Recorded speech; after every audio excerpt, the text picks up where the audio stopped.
Selanjutnya kami beri kesempatan kepada pasangan calon nomor urut 2 untuk menyampaikan paparan visi misi dengan waktu 10 menit dari sekarang. Assalamualaikum warahmatullahi wabarakatuh. Alhamdulillahirrahmanirrahim. Wabihi nasta'inu ala umuri dunya wa dini. Wassalatu wassalamu ala asyrofil anbiya'i wa mursalin wa ala alihi wa sahbihi sayyidina syafi'ina wa habibina wa maulana Muhammad sallallahu alaihi wasallam wa ala alihi wa sahbihi ajma'in amma ba'du.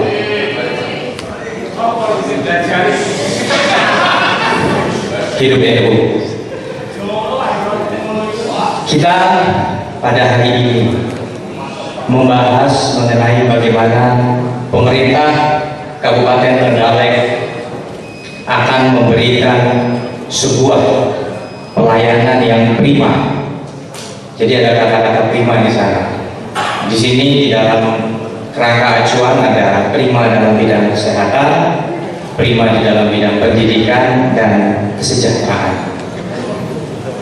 Sekarang mungkin kita bisa masuk ke angka teknis seperti statistik. Kita bicara mengenai indeks pembangunan manusia, kita bicara mengenai subnya yaitu angka partisipasi kasar, murni maupun angka partisipasi sekolah, angka harapan hidup dan sebagainya. Tapi kita harus lihat tujuan akhirnya. Apa yang kita bahas pada hari ini adalah pembangunan sumber daya manusia. Nah, paradigma sumber daya manusia apa yang ingin kita wujudkan untuk Kabupaten Trenggalek? Mari kita lihat Trenggalek. Di awal, jadi di RPJP disampaikan bahwa pada tahap ketiga harusnya sudah tujuannya adalah mempertahankan pelayanan yang prima. Jadi tugas dari pemerintah Trenggalek harusnya sampai 2015 sudah mencapai pelayanan yang prima dan hanya tinggal ditingkatkan. Nah, di RPJMP 2010 sampai 2015 ada beberapa hal yang ingin dicapai. Tapi kita nggak usah terlalu membahas. Kalau dari sisi angka harapan hidup, target 85, kita masih 70 berapa. Tapi yang perlu kita ingat sekarang adalah kita memulai IPM, Indeks Pembangunan Manusia di tahun 2010 pada angka yang sudah tinggi, sekitar 72, naik menjadi 74. Saya nggak hafal detailnya. Artinya sebenarnya kita sudah mulai dari level yang tinggi dan kita naik. Tapi kenapa masih ada masalah besar? Kenapa seorang mantan wakil bupati masih bisa bilang bahwa banyak sekali masalah di Trenggalek? Ya, pendidikannya masih susah, kesehatan masih payah. Disinilah kami berusaha menjadi seseorang yang objektif dan kritis. Apa maksudnya? Loh, pemerintah kabupaten ini memiliki prestasi-prestasi. Di sini saya akan tunjukkan. Angka partisipasi murni SMP itu naik dari hampir 70 orang menjadi 80 lebih. Itu prestasi. Tapi angka partisipasi kasar di SMP itu turun. Angka partisipasi murni di SMA itu fluktuatif, belum naik. Nah, disinilah kita harus melihat konteksnya Trenggalek. Kalau kita bicara mengenai SMK, betul. Ternyata SMA itu cuma ada berapa? Cuma ada berapa kelas? Tapi kalau kita bicara SMK, ada 20. Nah, lebih SMK itu ternyata swasta. Nah, disinilah kita harus bicara konteks spesifik Trenggalek, swasta dan negeri. Mewujudkan pendidikan kepada masyarakat tidak hanya melalui lembaga-lembaga negeri. Kedua, kita bicara mengenai apa yang ingin dicapai oleh pemerintah pusat melalui bagaimana membangun SDM yang unggul.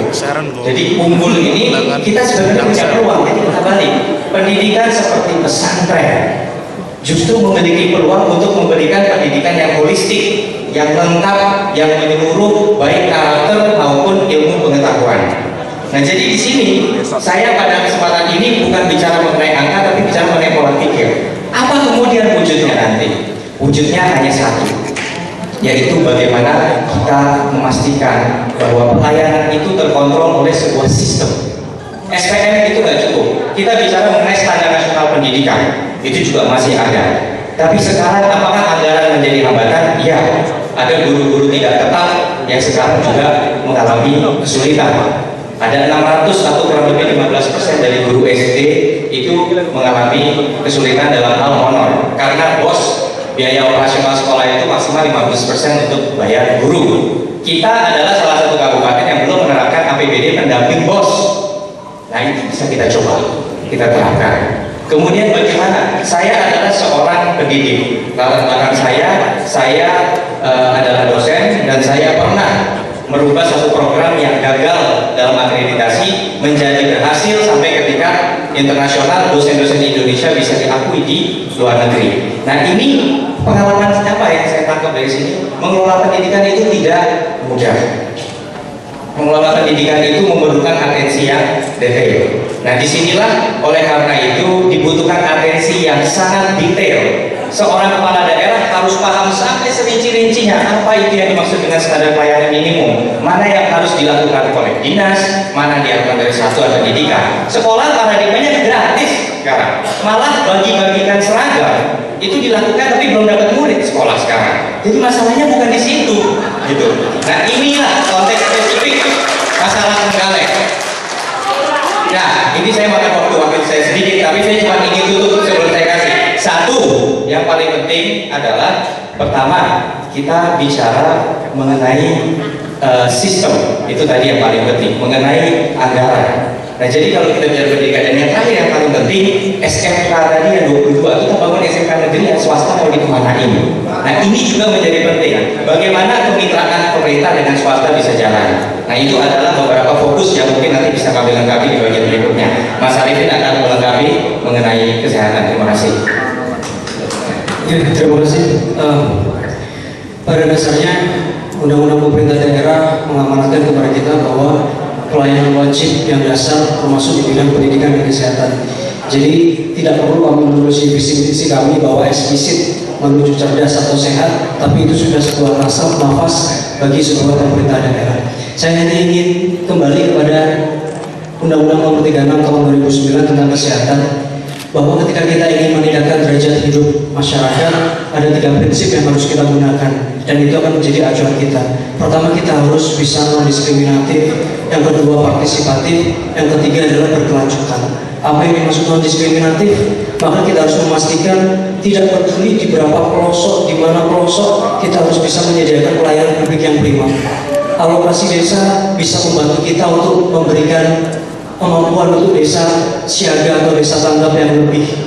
Kita bisa membantu Pustu untuk bisa mungkin melakukan pelayanan inap untuk membantu keadaan-keadaan yang emergensi. Ini bisa kita lakukan.